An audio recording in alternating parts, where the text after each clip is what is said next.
Welcome to the Tax Talk podcast and an episode focused on insurance as a tool to build generational wealth with popular podcast guest Colleen Gillam-Judd.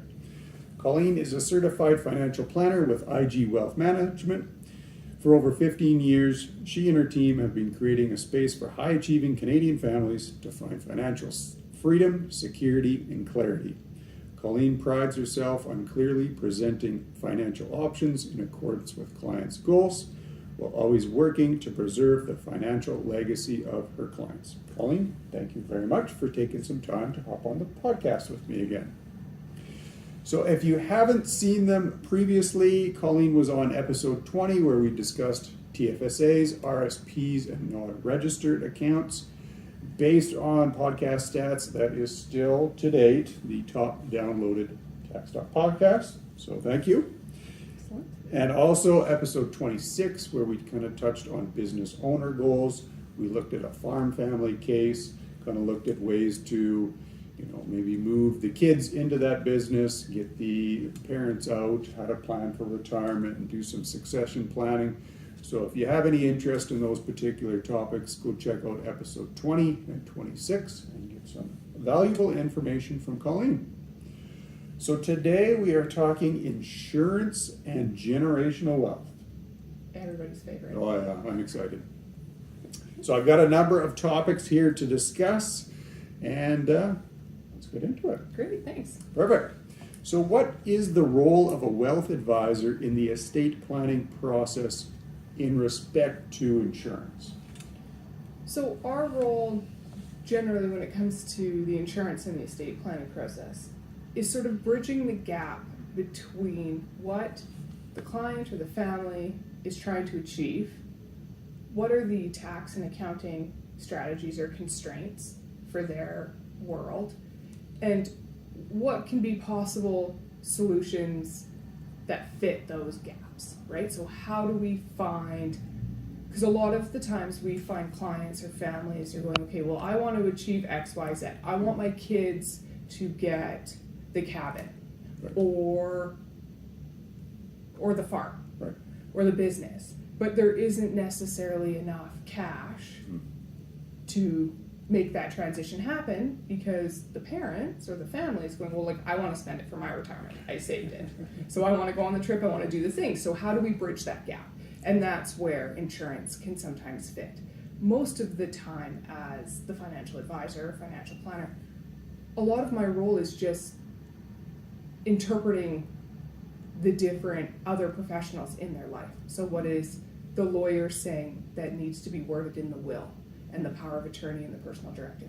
What is the accountant? What's your team saying needs to be done from a tax efficient standpoint? And helping to sort of make all those dots work together in the most efficient manner. Gotcha. So long and short, kind of bridging some of the gaps between maybe accountant, lawyer, and family, kind of tying all these things in together. Yeah, helping create the roadmap. Gotcha. Right? No, that's perfect. Makes sense. So what is the difference between a term and either a whole or a universal life insurance policy? So those are good questions. That's the most important definition to know. Okay. So a term insurance policy or life insurance policy is the easiest one to get. Okay. So it is an insurance company saying they will insure Jared's life for whatever years we put down. So it can be 10 years, 20 years, 30 years, to age 65. So there's a set start and stop date. Okay. And whatever the amount of insurance is, that's it. It doesn't change. So if you apply for $1 million in life insurance for 20 years on a term 20 policy, they tell you this is exactly what your premium's going to be. This is what you have to pay every month or every year for that insurance. It is in place from the day it gets approved to the date of expiry. So 20 years from now. If it's life insurance and you are still alive in 20 years, hopefully, yay, the insurance ends and it's done. You have to reapply for something new. So that's term. It has a defined start and a defined stop. You know exactly what you pay. It is very, very simple. Gotcha. Then there is whole life or universal life, sometimes also called permanent life insurance, Okay. because it is, as the name implies, permanent. So you apply for, again, sort of a starting point for an amount of life insurance, we'll say $500,000, and it, as long as you're paying the premium, it is in effect for your entire life. So when it comes to life insurance, it means there is a guaranteed payout. Gotcha. So because it's permanent, and the insurance companies eventually they will pay that death benefit to your beneficiary, it is more expensive, I see. right? Because insurance companies are for-profit organizations. I see. Yes, so they are playing the odds. They Gotcha. like term insurance is cheaper because they're going statistically you're Right. gonna outlive it. Where a permanent life insurance policy, like whole life or universal life, it eventually pays. The other piece to them is there are investment side accounts or ways to accumulate wealth or a larger balance inside of a universal or whole life policy. So they are significantly more nuanced and complicated and can be sort of used and made very specific for the situation or the family, depending on the situation. Perfect. No, I think that's a good point. It kind of leads into the next question. So, what are some of the determining factors that, maybe one of your clients would kind of consider when selecting the appropriate type of insurance policy between term and permanent? Right. The biggest factors are budget, Okay. life stage, and goal. Okay. Okay, so when we're starting out, right? So you're young, possibly pre-kids, pre-mortgage. More often than not, you're looking at just a term Okay. life insurance policy. A lot of people sort of in that pre-40, pre-35 stage, when you're just starting out and you're building your assets, you're building your net worth, but you have some now major obligations, right? Got a house, Sure. got children, got a spouse. A lot of times you're starting with that simple term life insurance policy. Right. Because if something happened to you, there are major repercussions and people that are depending on you. For sure. So that's going to be that beginning term. Okay. As you become more advanced in your business or in your professional life, there's going to be different things that we want to look at and address where whole life or a permanent policy may come into play. But because of the cost to them, a lot of times that's not something you do sort of as your first insurance policy. It's later stages of life and business as when we start looking at permanent life insurance solutions. Perfect. So I guess that kind of boils down to everything, whether we're talking accounting, legal, investments. You need to find what's right for you at a given time. Just because there is a solution that has all the bells and whistles, i.e. maybe a permanent policy that has some investment, options attached to it, it may not be the right thing for you at that particular point in time. I know, for me personally, I've got some insurance, my wife has some life insurance, but we've set those up differently based on the fact that, one of us works full-time here, the other one works part-time. So there's differing needs depending on if someone were to pass away, either short-term or long-term. And then, we've kind of brought that into our overall plan to make sure that things are, like you said, fitting the budget, but also fitting maybe some of those longer-term potential needs if someone were to pass away. Absolutely. The keys to determining between, say, a permanent solution or a term solution is also not an all or nothing. Right. Right? So I've got a whole life policy personally that has a term piece built into it. Oh, okay. So there are lots of different ways that we can build an insurance solution depending on budget, goals, life stage. And knowing that just because it doesn't fit today doesn't mean in 5 years it isn't the right solution. Right. So when we're doing any sort of planning, no different than the tax side, what the plan is today, it also has to have enough room and space to be nimble, to be able to accommodate for life's changes in the future. Right. The biggest challenge to insurance is the unknown, right? So whether it is life insurance or a disability or critical illness style insurance, usually when you don't need it, Is when you need it? is when you need to apply for it. Because once you need it, Right. you don't qualify. Right. So it's always, 3-part science, 1 part art Sure. to try and find that right mix, depending on fit and goals. Gotcha. And it would probably make sense then to plan a little bit early just on the budget side, because presumably insurance is going to be cheaper at a younger age and then exponentially go up in cost. And I know a lot of small business owners that we've had considering the life insurance, even on the term side, when you get up there, it can be quite expensive. And if you would have had these policies in place 20 years prior, it would have been substantially cheaper. And just doing a bit of planning with yourself ahead of time, having some of that flexibility is going to probably save you some dollars down the road for sure. Yeah, it's huge. Okay, perfect. So can you receive tax-free returns within your life insurance policy? If we pull out a permanent policy, is there a way to kind of earn some tax-free cash that way? Yes and no. Okay, So you can have tax deferred growth okay, in whole life or permanent insurance policies, right? So you've got your death benefit amount, we'll say $500,000, just for easy purposes. There's also another piece when it comes to permanent insurance where you can add additional investments or additional cash to be an investment component. oh, okay, Okay, that investment component, depending on how the withdrawals are structured later in life, they can either be extremely tax efficient or completely tax free.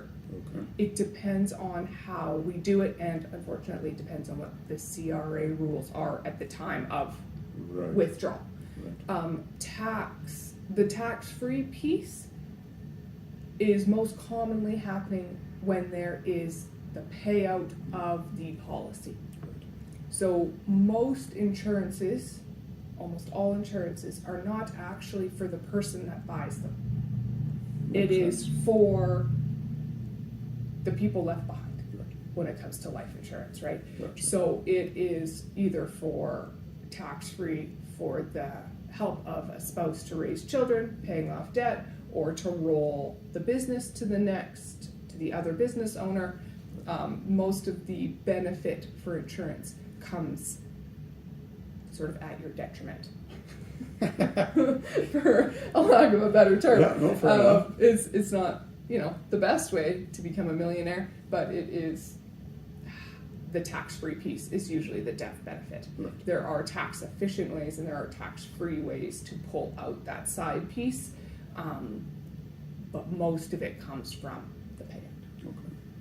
So I guess if you're kind of getting into that realm where you're thinking that this may or may not be beneficial, definitely advisable to kind of sit down with you and probably get a whole picture as to what's going on. Because like you say, you're probably not putting the dollars into this policy, even if it has an investment component to plan for your retirement.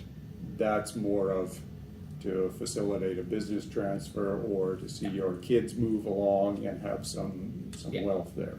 Exactly. Like I know in the last little while there's been a lot of talk online about infinite banking and using I have heard. using whole life or permanent life insurance policies for that. Right. A lot of the content comes out of the US. Okay. Their rules are significantly different I than here. see. So again, what works in some jurisdictions or countries is not the same as Canada. Okay. We don't have the same tax code as you are the expert in. Correct. So it's taking a look at the source. it's also looking at, just because it sounds really perfect and great doesn't mean it's going to fit for your situation at this time. So it's looking at the nuances and having a really good understanding of what are the long-term repercussions or what are the long-term benefits of doing it, because things like permanent solutions, you have to fund it every year. They don't have a ton of flexibility, like say a tax-free savings account would have. Sure. You have a huge amount of flexibility for how much you put in to your TFSA based on your available limit from 1 year to the next. If you miss putting it in for 1 year, well, you can catch up in the next year.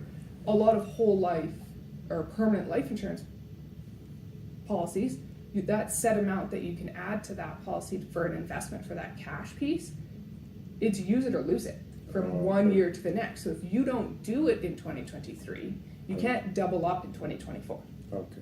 So it's understanding that there are more constraints and restrictions on different pieces and making sure that they're understood. They're not good or bad. They just have their own set of rules. So we have to understand what they are and make sure that they fit.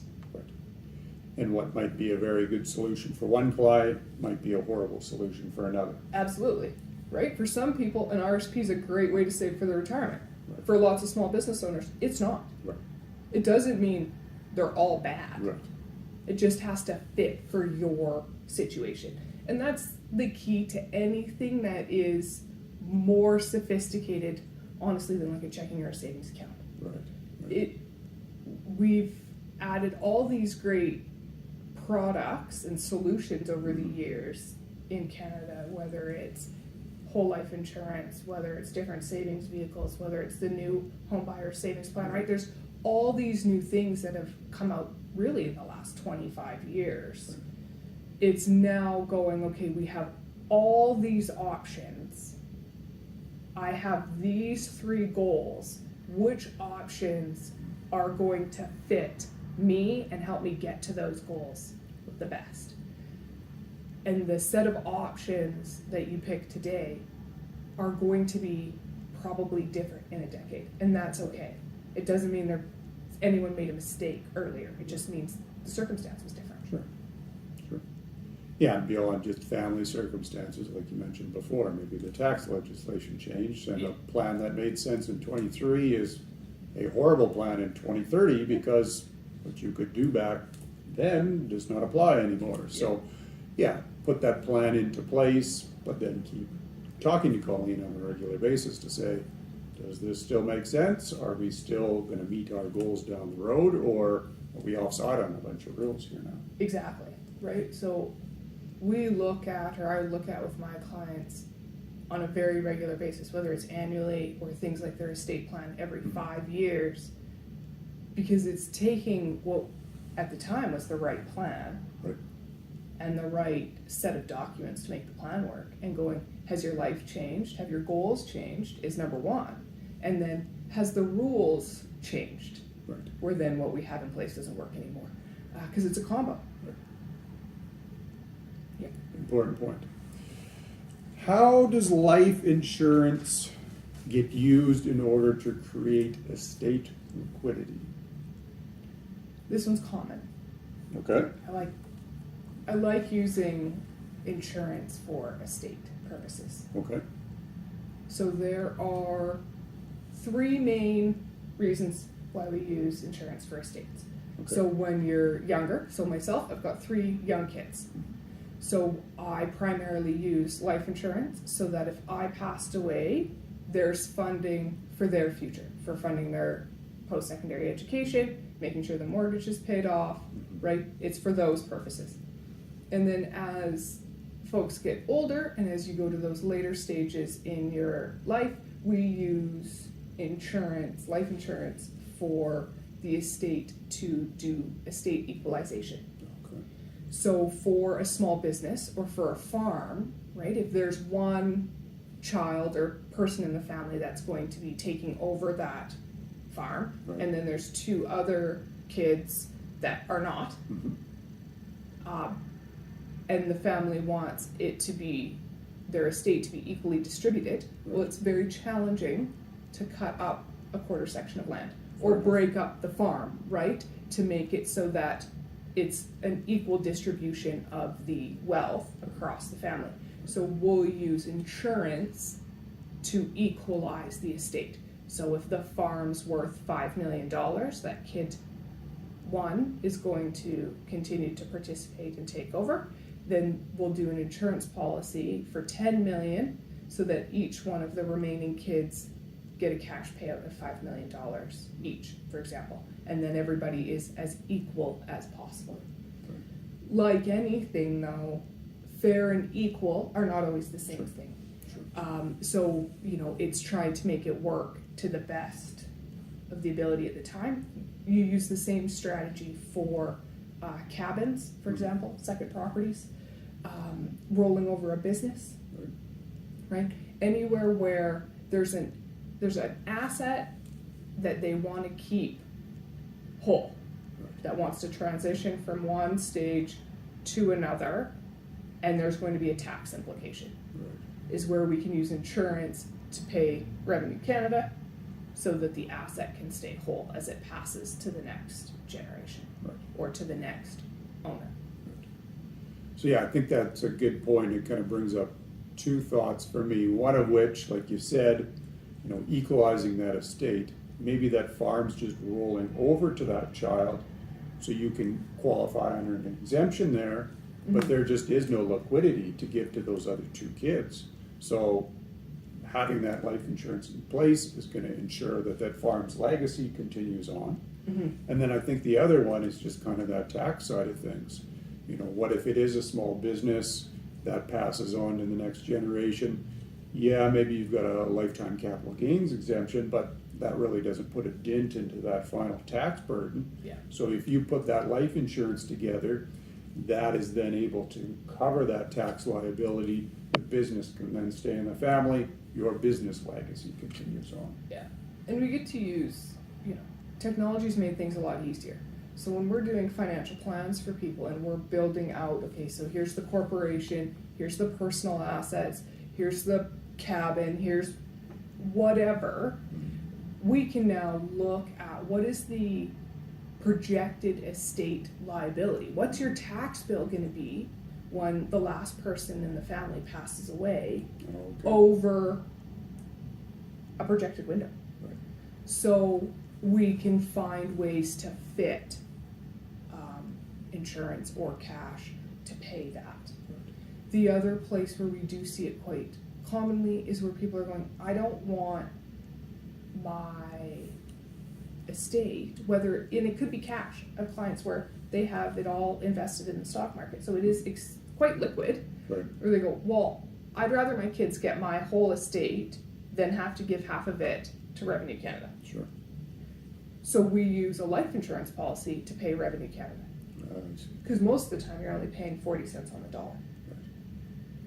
So there's different ways. Again, it comes down to what are the goals, what are the objectives, and what are the constraints. Gotcha. Oh, fair enough. So would you typically recommend holding a life insurance policy personally or within a corp if we're kind of talking to small business owners? Again, it depends on I know everyone hates that. It depends. It depends on the intent of how long the business is going to stick around. Okay. So if the small business is going to become a legacy piece and live on to the next generation or be sold, in the will to a third party, then it can make sense to have it inside a corporation. Okay. But the downside to it is if you have especially permanent policies inside a corporation and things change in such a material way that you want to dissolve the business, Right. it becomes very challenging or possibly impossible. You can't ever get rid of the corporation Right. until the policy pays out. Right. And some of those things, you just can't foresee them, right? So when you were originally doing that, should the business own this permanent policy or should you personally? One of the questions is, do you think that this business, do you want to still be doing corporate tax returns when you're 87? or do you intend on having the business wound down? Right. Because for some people, they didn't realize that piece, and they're like, why can't I get rid of this Right. corporation? So that's sort of just a thing that we want to be mindful of when it comes to being permanent life insurance for things like key man or other policies. Then they're going to be corporately owned. Okay. So yeah, if you're more specifically driven to maybe you're funding a buy-sell or that key person, there's a specific reason to put that policy into place, it's probably somewhat known as to when that policy, could either be brought in or would be just terminated based on the fact that it's no longer needed. Yeah. Would probably make more sense to have that held corporately. I think it's typically maybe a little bit cheaper to pay for some of these premiums via the corp too. Mm-hmm. But then, yeah, maybe if you're looking at more of the permanent side, you're funding your estate, funding maybe your beneficiaries, those types of things. Maybe the permanent stuff is better held personally than.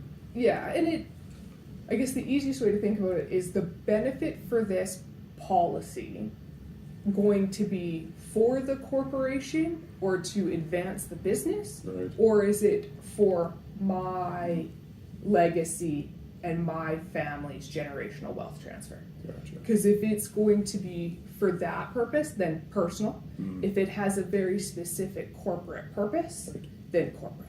Okay, that makes sense. So, in regards to that buy and sell, how is life insurance kind of typically used to support the business succession plan? If you're not a sole prop or the one human show in a corporation, right? If you've got a business partner that isn't your spouse, so we'll say, Jared, you and I have a corporation. Mm-hmm. We would want to have key man or a buy-sell agreement in place, because if one of us passed away, so I get hit by a bus. Sucks. No good. No good. You probably don't want to be in business with my husband. Sure. Because he may or may not know anything about our business. That's Right. not his specialty. He has a totally different career. Sure. So if you don't have a buy-sell agreement in place or a key person, Right. they become the default new partner. Ah, Because now all my shares Right. in my estate go to my surviving spouse or surviving children, right. who my business partner may or may not be real thrilled about having as a new business partner. Makes sense. So those are when they become really, really important, is so that the business can continue in a way that isn't disruptive. Okay. Yeah. So I guess when we're kind of thinking about that, it again is more of a corporate specific thing. Yeah. Making sure that we've got that buy, sell, or shareholders agreement, whatever you want to call it, in place, and that we properly fund that with some life insurance. And I think in that particular case, like we kind of mentioned before, it's good to have that policy within the corp, Mm-hmm.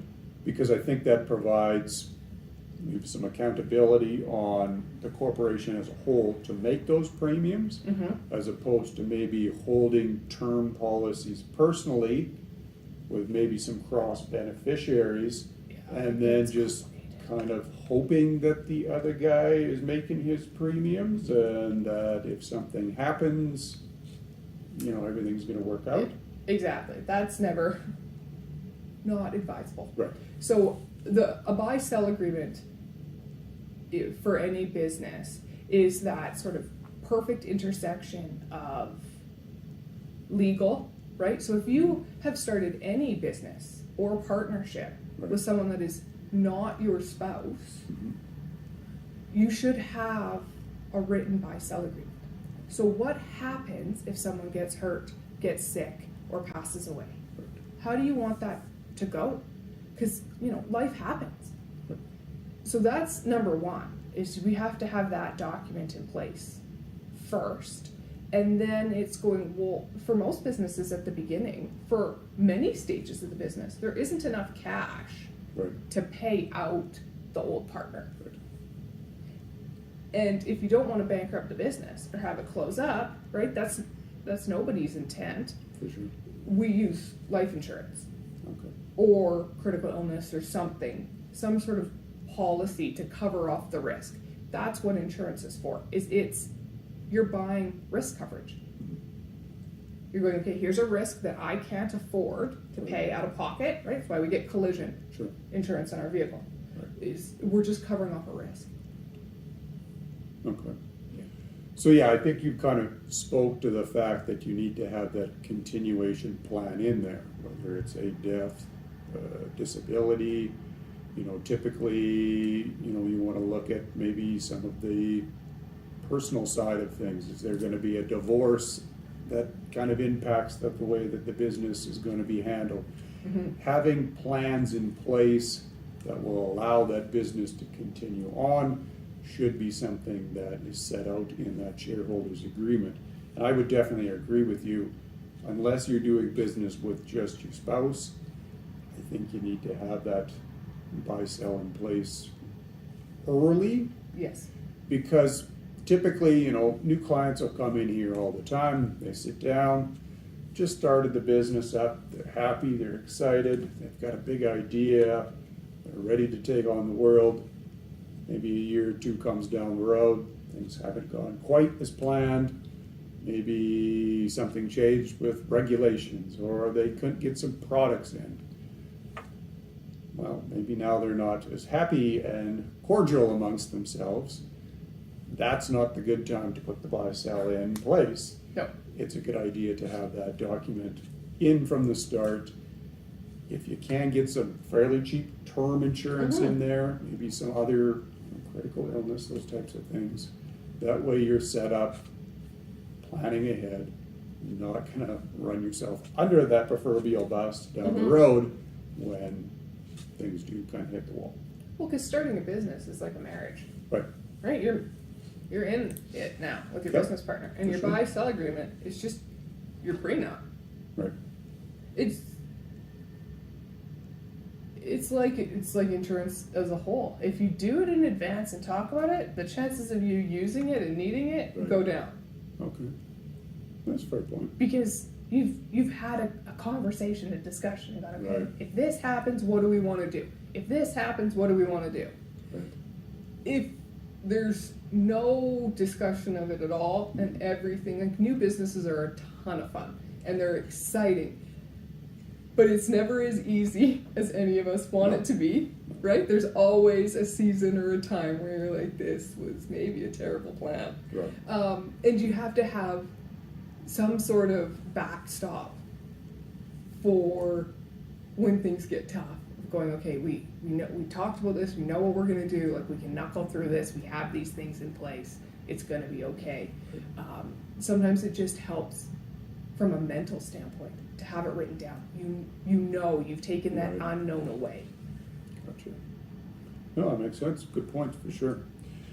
So we've kind of briefly tapped around this one, but is life insurance then probably one of the number one ways to put some generational wealth together? I know there's a million and one ways to invest your money these days. Whether you put it into your small business, you buy real estate, stock portfolios, etc., etc. Is life insurance over and above better, or is it kind of something that you would fit into an overall plan to say this is a good piece to push that generational wealth down the road, but it is just a piece and we need to kind of look at some other things as well? Yes, it's a piece. Okay. It's like anything. Too much of any one thing usually throws things off balance. Okay. Right? Sure. I think that works in life and with finances. If you have too much just cash in a business, right? Yep. Not a great idea. Sure. A certain amount of cash is healthy. Too much is not tax efficient. Sure. Using insurance for generational wealth is a great tool, especially for higher net worth families, because they can use a lot of the tax efficiencies that come with it and they have the excess budget to fund it. Right. So an example so what I've done personally, my husband and I, is we have permanent insurance solutions for our kids. So we started it when they were very, very little. It gives us the ability to start accumulating wealth for them, that as they become older, they can use that side part to help fund different things in their life. Interesting.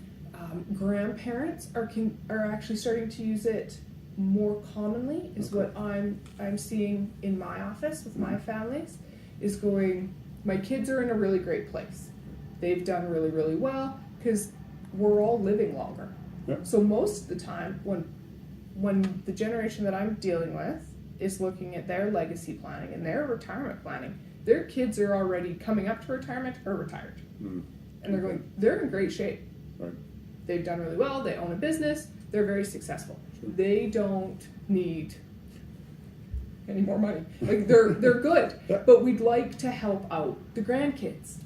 I see. We want to help fund their post-secondary or their first home or any number of things, and they'll use permanent life insurance to sort of leapfrog a generation. Okay.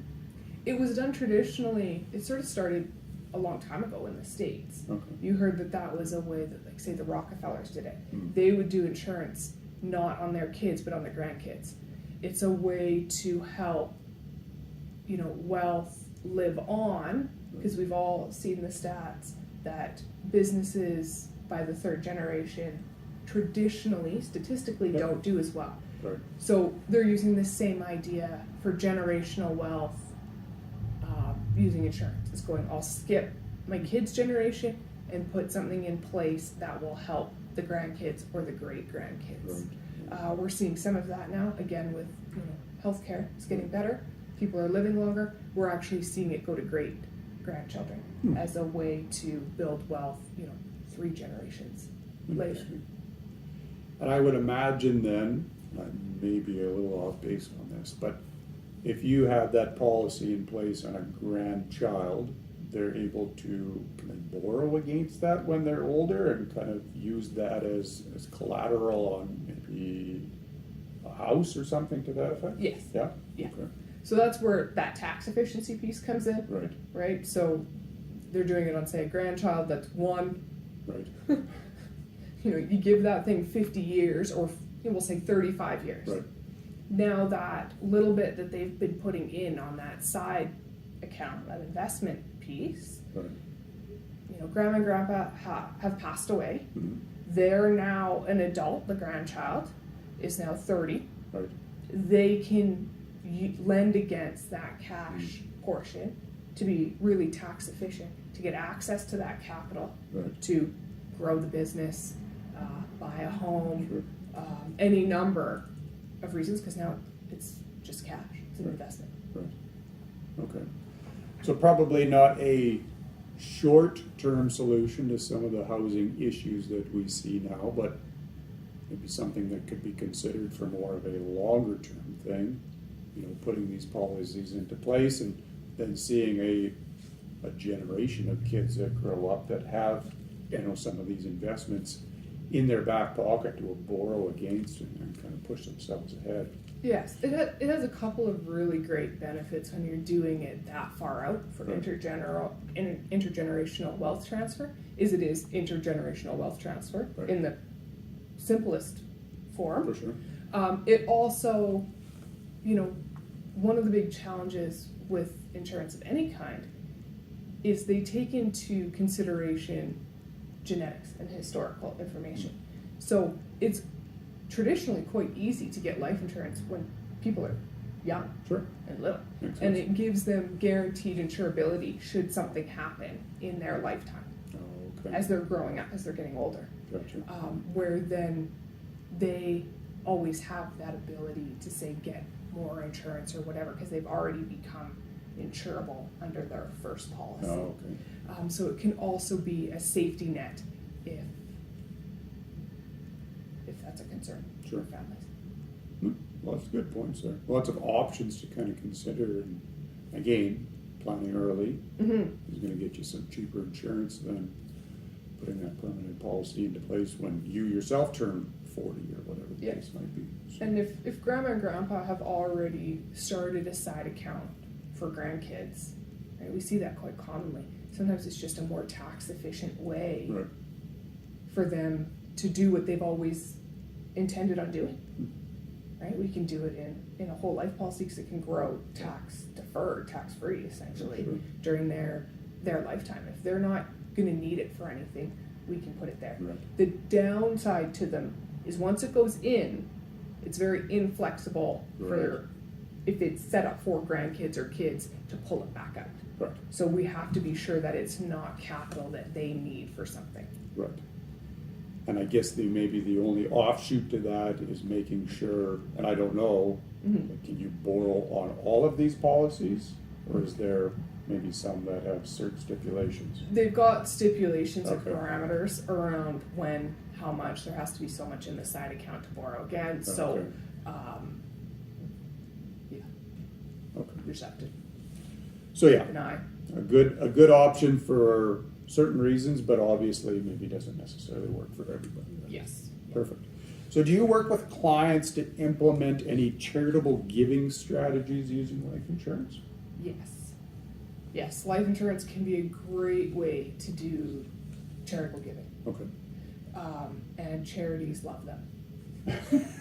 Why not, eh? Why not? Because, so if I'm going to do a life insurance and have the CACA, the Child Advocacy Center, Okay, sure. as the beneficiary, right? I'm putting in a fraction of what their payout's going to be. Right. So I'm going to do we'll just use 500,000. We're going to do a $500,000 donation to the Child Advocacy Center as a life insurance policy. They're the named beneficiary, so they get the money. My premium for that is not $500,000. Right.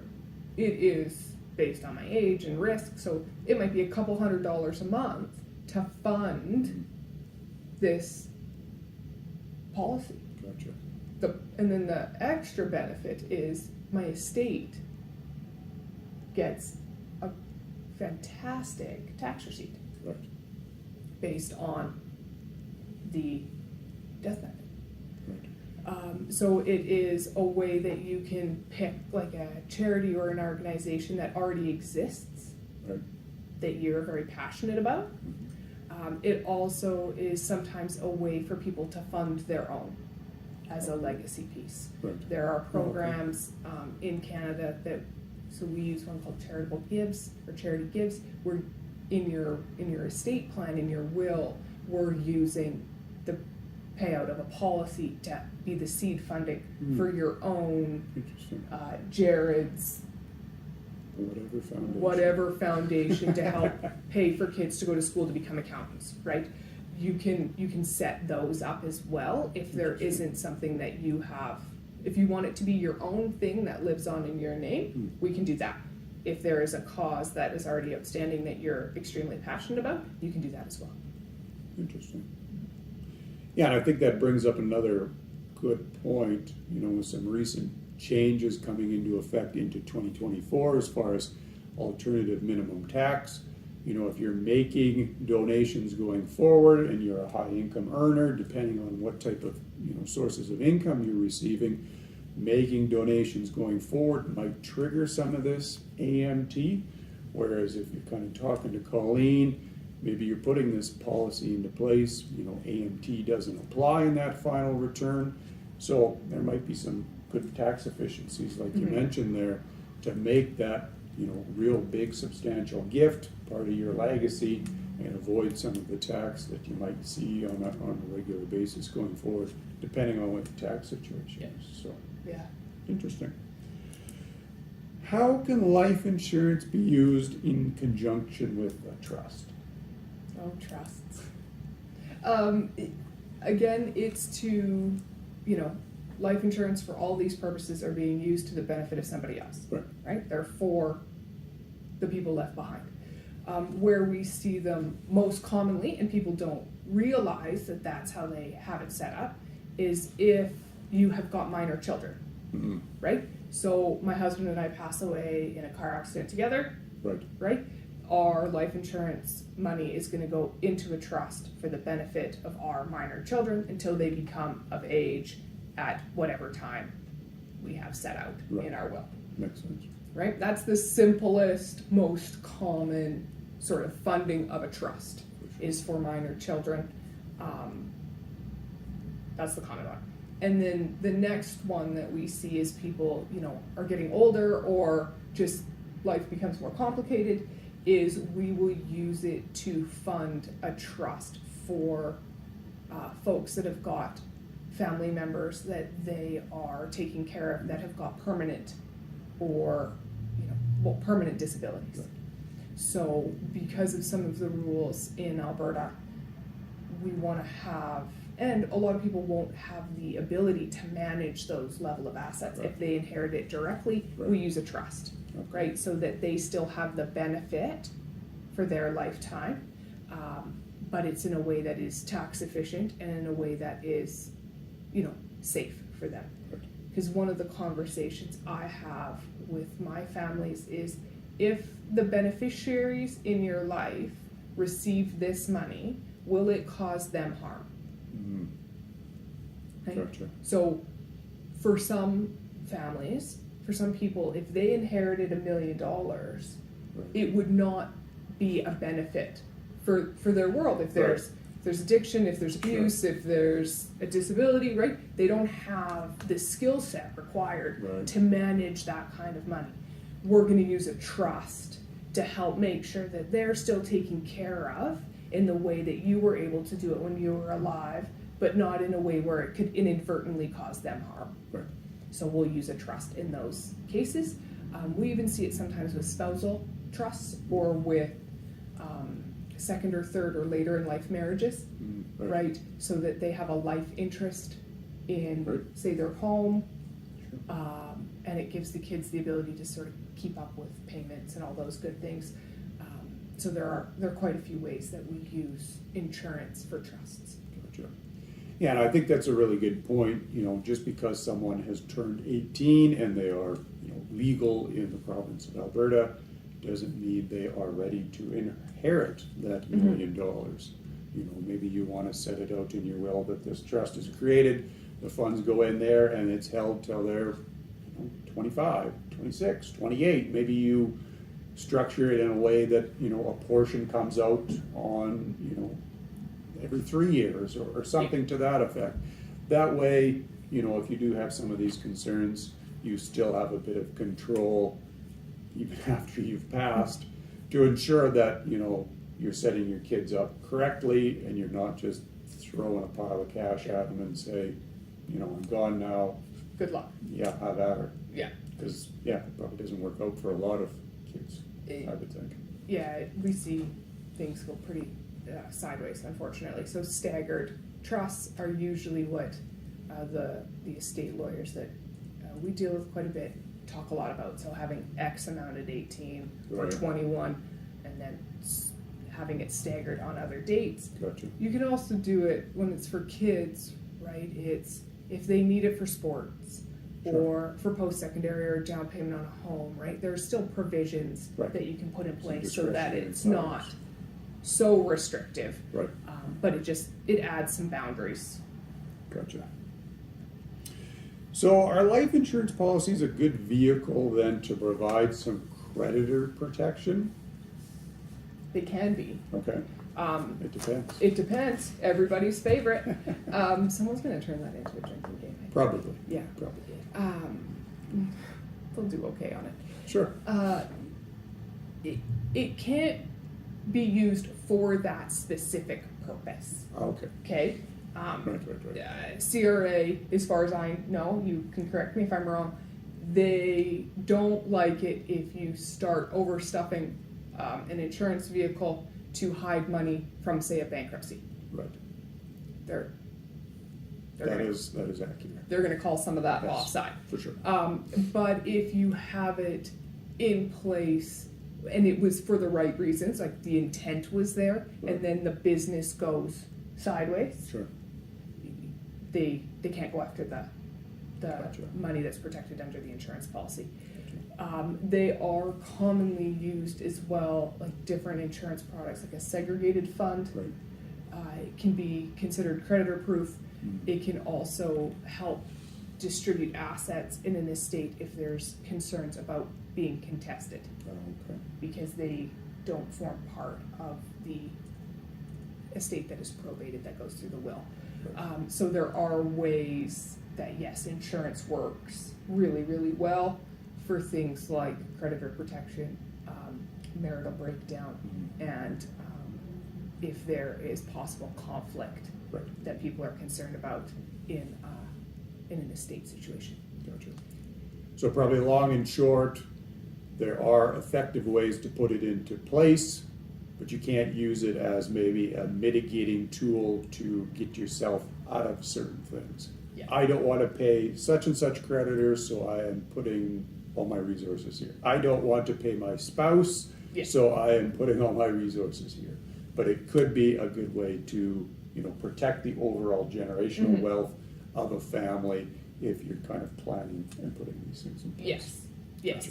If the intent is to hide money Right, from CRA Sure. or from that, that's no good. that's not good. Okay. But if the intent is to protect generational wealth, Right, that's okay. Gotcha. perfect. That's on side. Right on. Mm-hmm. Last question. So we kind of talked about the buy-sells before, putting that life insurance policy into place. I know there's some other policies, disability, critical illness.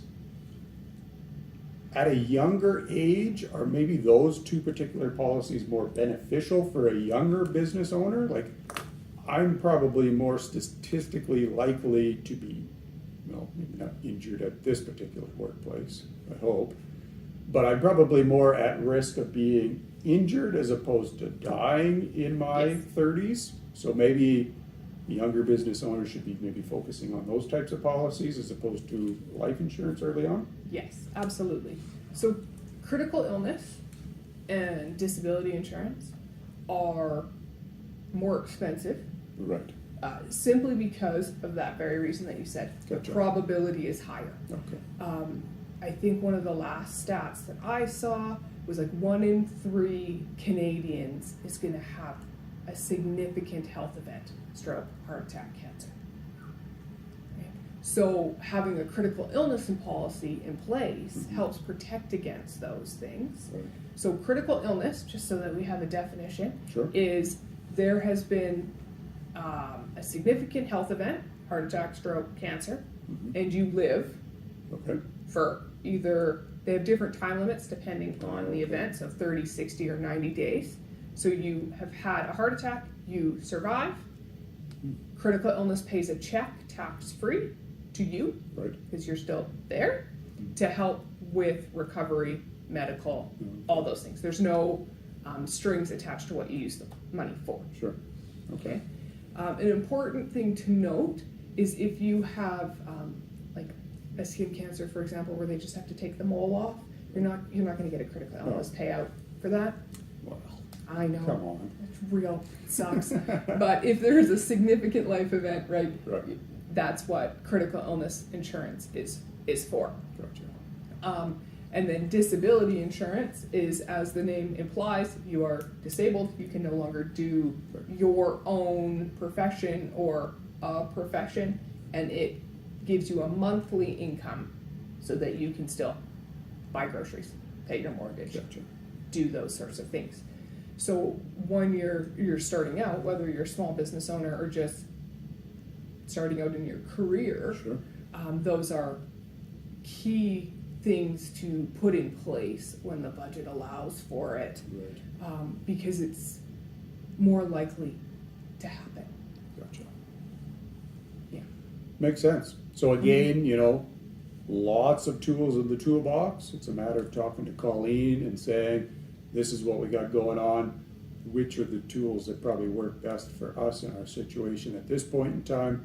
And then reviewing that plan on a regular basis to say, well, maybe this has changed, or we've done some things differently here. Maybe we need some different tools. Maybe we need to add some more things in here to make sure that our end goals are always covered off correctly. Absolutely. Right. Right on. Well, Colleen, I just want to say thanks again for taking some time out of your schedule to hop on the podcast again with me. I always enjoy our discussions. If listeners want to get a hold of you, what is the best way for them to do that? They're welcome to Old School. Give me a call on my cell. Cool. 403-505-3800. Or we'll put below the access to my website. Sure. And you can most commonly find me on LinkedIn. Just search for my name. Sounds good. I will definitely put all that contact information in the show notes.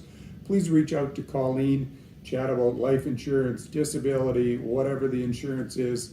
She can give you a hand putting that proper plan into place and making sure you adjust it as you go along. That is it for this episode for the Tax Talk Podcast. I'm Jared Plon. Thanks again for listening. Take care, and we will talk again soon. Perfect. Done.